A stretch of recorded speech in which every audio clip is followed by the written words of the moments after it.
Voici comment muscler tous les faisceaux de l'épaule avec seulement 2 haltères. Je vais te donner un entraînement complet dans cette vidéo. Tu peux donc adapter cet entraînement que tu sois en salle ou depuis chez toi, il te suffit juste d'avoir 2 haltères. Je vais te donner selon moi les meilleurs exercices avec la bonne exécution pour que tu puisses prendre du volume sur les épaules. Allez, on attaque sur l'entraînement. Quand je parle de muscler ses épaules, je parle plus en particulier du muscle deltoïde. Tu vas avoir 3 faisceaux différents. Le premier faisceau, ça va être le faisceau antérieur. C'est celui qui va te permettre de faire les mouvements où tu lèves ton bras, mais aussi les mouvements où tu pousses au-dessus de la tête. Deuxième faisceau, peut-être le plus connu, ça va être le faisceau latéral. Enfin, le faisceau postérieur à l'arrière de l'épaule, c'est un relativement petit muscle. Il va être principalement activé pour tirer ton bras vers l'arrière cette fois-ci. Première étape indispensable de l'entraînement, ça va être l'échauffement, et l'échauffement, il est encore plus important pour les épaules. Comme tu l'as vu, l'épaule est une articulation qui est mobile sur plusieurs axes, ce qui fait qu'elle est plutôt instable. Du coup, il y a quand même pas mal de muscles qui s'engagent en permanence pour toujours stabiliser ton épaule et tu dois t'assurer de bien les échauffer. Étape 1 de ton échauffement, monter en température, tu dois attaquer l'entraînement en ayant chaud. Tu peux faire, si tu es en salle, du rameur, ce sera excellent, et à la maison, tu peux faire de la course sur place juste pour te donner un peu chaud. Étape 2, mobilisation articulaire. Tu dois lubrifier tes articulations avant d'attaquer n'importe quel entraînement. Pour les épaules, tu vas venir faire des grands cercles avec les bras pour engager tes épaules sous tous les axes. N'oublie surtout pas de mobiliser ta nuque, tes trapèzes en venant bouger la tête à droite, à gauche, en bas, en haut. Ça va te permettre d'éviter d'être trop crispé au niveau des trapèzes et ça a un vrai intérêt pour les épaules, tu comprendras juste après. La troisième partie de l'échauffement, ça va être de la préactivation musculaire. Tu vas attraper 2 disques, 2 poids, 2 bouteilles d'eau, quelque chose de plutôt léger, et tu vas venir faire quelques développés au-dessus de la tête, quelques élévations latérales, histoire de mobiliser tes épaules avec un peu de charge. Je te conseille de ne pas non plus y passer trop de temps, parce que l'échauffement peut vite devenir une contrainte. Il y a des chances que sur certaines séances, tu le zappes volontairement parce que c'est devenu un peu chiant, et c'est là où on s'expose vraiment à un risque de blessure. Donc je te laisse gérer ton temps d'échauffement, mais n'y passe pas non plus des heures. J'en profite pour te donner un petit mouvement qui est optionnel parce qu'il va demander du matériel, que ce soit une poulie ou un élastique. Comme je te l'ai dit tout à l'heure, l'épaule c'est vraiment instable et il y a un groupe musculaire qui permet de stabiliser ton épaule, ça va être la coiffe des rotateurs. Et échauffer ce muscle-là va t'apporter pas mal de bénéfices dans ta séance, que ce soit au niveau des performances ou de la sécurité. Ce mouvement, c'est le Hellfly, il est optionnel parce qu'il demande du matériel, que ce soit une poulie ou un élastique. Mais si tu as de quoi faire, je te recommande de faire 3, peut-être 4 séries de 10 répétitions de chaque côté.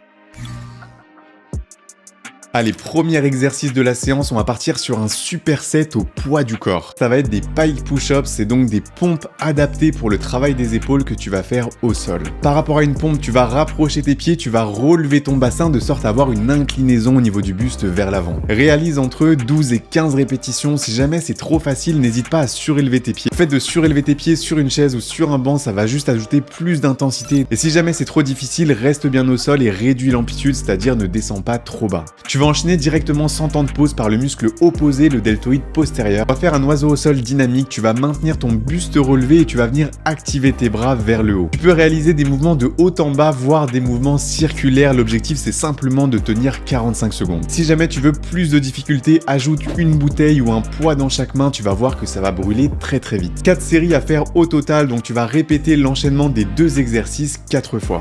Allez, deuxième exercice, on va maintenant cibler le faisceau latéral. C'est ce faisceau qui va te donner un aspect large à ton physique. On va donc chercher à mettre un maximum d'intensité. On va aussi faire une série combinée sur 7 exercices, à la seule différence qu'on va garder le même mouvement. Tu vas démarrer par faire 10 répétitions assis avec le plus de contrôle possible. Le fait d'être assis, ça va déjà limiter la triche et en plus, tu vas chercher à contrôler de toi-même volontairement ton mouvement. La première erreur et la plus commune, ça va être de prendre un peu trop lourd et de venir relever ses épaules sur chaque répétition. À partir du moment où ton épaule va se relever, toute la tension du mouvement va directement venir dans les trapèzes. Tu vas devoir garder les épaules basses tout au long du mouvement et peut-être qu'il va falloir réduire ta charge. Dès que tu as fait tes 10 répétitions, tu vas directement passer debout et sans temps de récupération, tu vas enchaîner 10 répétitions supplémentaires. Le fait de passer debout va te permettre de tricher volontairement et d'aller chercher quelques répétitions en plus. Tu peux t'aider un petit peu de l'élan, du balancier, mais reste toujours sur un mouvement qui est propre, ne fais pas n'importe quoi non plus. On est donc ici sur une série à 20 répétitions dans l'idéal et comme tu le vois, on va plutôt chercher des séries longues. Chaque faisceau des épaules représente au final une petite zone musculaire. L'objectif en général sur les épaules, c'est d'aller chercher des séries plutôt longues avec un stress métabolique élevé. Donc pour prendre du volume musculaire sur les épaules, tu peux retenir qu'il est toujours plus important de viser des séries plutôt longues. Après bien sûr, si toi ton objectif c'est de travailler purement ta force, il faudra bien sûr que tu travailles dans des gammes de répétitions différentes. Exercice numéro 3, on va cibler ce fameux deltoïde postérieur avec de l'oiseau buste penché. Premier placement sur ce mouvement, tu peux bien sûr le faire debout, mais attention, c'est la variante que je te déconseille. conseille. Sur cette exécution, le placement du dos va être plutôt compliqué, tu vas vite avoir tendance à utiliser l'élan ou alors à te servir du haussement d'épaule. Comme je te l'ai dit au début, le deltoïde postérieur est une petite zone musculaire qui nécessite d'avoir une technique irréprochable. Je te conseille plutôt de faire ce mouvement assis si jamais tu t'entraînes à la maison ou alors de le faire contre un banc si jamais tu t'entraînes en salle. Ça va éviter tous les soucis de placement, ça va t'éviter d'utiliser l'élan et tu vas pouvoir vraiment cibler ton deltoïde postérieur. Contrairement à ce qu'on a tendance à voir sur ce mouvement, tu ne dois pas avoir le dos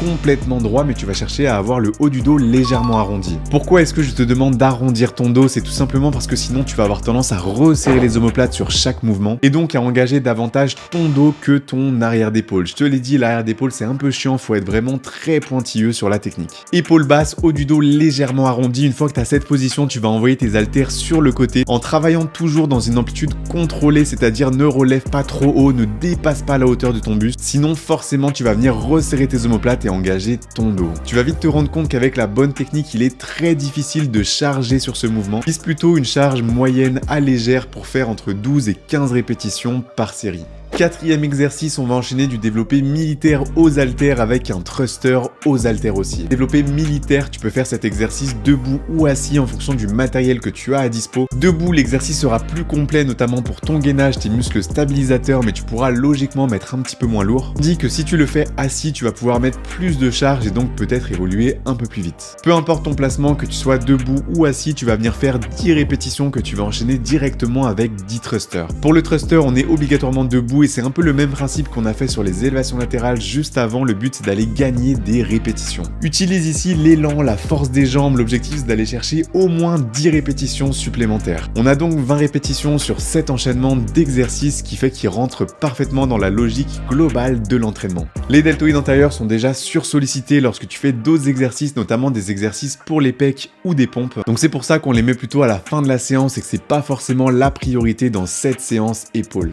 Exercice numéro 5, on arrive dans les exercices de fin de séance que j'appelle plutôt des finishers. Le but c'est vraiment de finir le travail sur les épaules. Ce mouvement c'est une sorte de Deville press, on va être à moitié sur un mouvement d'explosivité et de renfort. On démarre au sol, on finit ensuite par un développé au-dessus de la tête avant de recommencer le mouvement. Pour que le mouvement reste intéressant pour les épaules, tu vas toujours chercher à garder les haltères proches du corps, que tu sois sur la descente ou sur la montée. Une fois que ton cardio et que l'intensité sera bien montée avec cet exercice, on va finir par un dernier exercice de retour au calme. On passe donc sur un gainage et je peux t'assurer que le gainage en temps normal c'est déjà compliqué, mais alors après une séance épaules c'est carrément un challenge. On va aller puiser les dernières ressources qui te restent dans les épaules tout en cherchant à engager les abdos en même temps. Maintiens ta position, cherche à aspirer ton nombril si tu veux engager tes abdos et l'objectif c'est de tenir 45 secondes à 1 minute. Tu vas donc faire 2 séries d'1 minute et on finit la séance en beauté avec une dernière série sur un max de temps. Essaie de te challenger, donne tout, tiens le plus longtemps possible sur cette dernière série. Tu as donc ici un entraînement parfait pour prendre du volume sur les épaules, mais surtout un entraînement équilibré, que tu sois débutant ou avancé. Si tu es déjà un pratiquant un peu plus avancé, c'est simplement tes charges qui vont être supérieures. N'hésite pas à me dire dans les commentaires quel est le prochain entraînement aux haltères que tu veux que je sorte en vidéo. Je vais essayer de faire une mini-série sur plusieurs groupes musculaires aux haltères parce que ça m'a beaucoup été demandé sur Insta. D'ailleurs, si tu me suis pas encore sur Insta, n'hésite pas à me rejoindre. Si la vidéo t'a plu, n'oublie pas le like, l'abonnement, ça soutient mon travail et moi je te dis à la prochaine.